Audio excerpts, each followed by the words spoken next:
Have you ever gotten halfway through a web design project and realized it's way more complex than what you quoted? And then you just did the extra work without charging for it because you thought it was your fault for not seeing it coming?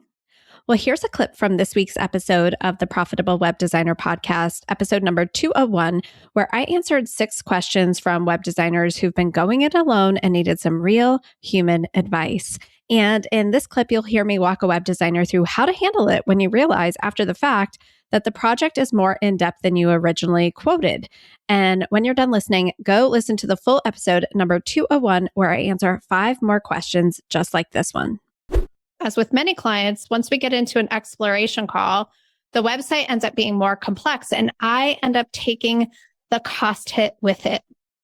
Websites are an obvious next step for my clients and I want to offer them, but at the moment they feel too cumbersome to offer the quality I want to offer with them. Any advice on how to make this process easier for myself would be much appreciated. So, hello, all you replay watchers. Thank you for being here and watching this. Chantel, you don't have to take the hit if a project becomes more complex once you get into it. A lot of times, and if you've ever felt this way, drop a 2 in the chat. A lot of times we think, I should have known better.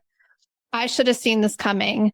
I should have figured this out. It's my fault because I didn't ask the right questions.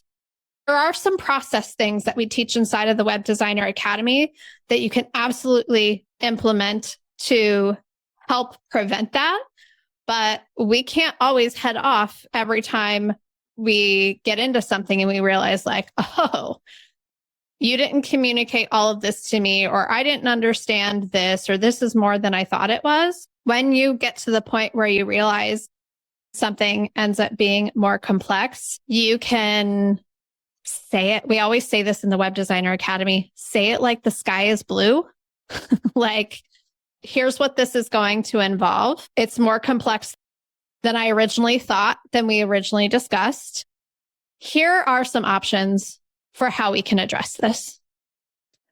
And none of those options is you working for free to do it. So what we want to do is give our clients choices for how they would like to move forward and let them decide.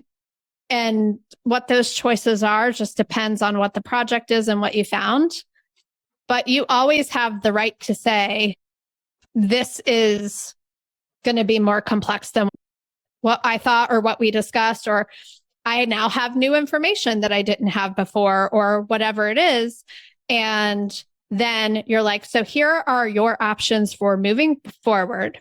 And you put options in front of them that you're okay with whatever option they choose. And those are the kinds of things that we discuss inside of the Web Designer Academy. When I said our program is a year-long program, it's not because it takes you a year to implement our strategies. Our students come in. We just had someone come in March, and 1 week later is like, I just sold my highest price package ever, because you can implement our strategies with your proposals and pricing that quickly. But it's like how other humans behave in the world and what we think we're responsible for, and all of those things that we just never question. And we don't have anybody to ask, which I didn't I never had anybody to ask. I just operated like I would as if my client was my boss. Well, if my boss is telling me to do something, I better just do it because I don't want to disappoint them and lose my job, right? So we're the place that you can go every single week to ask as you are running the business and running into these things. This podcast is part of the Sound Advice FM network. Sound Advice FM, women's voices amplified.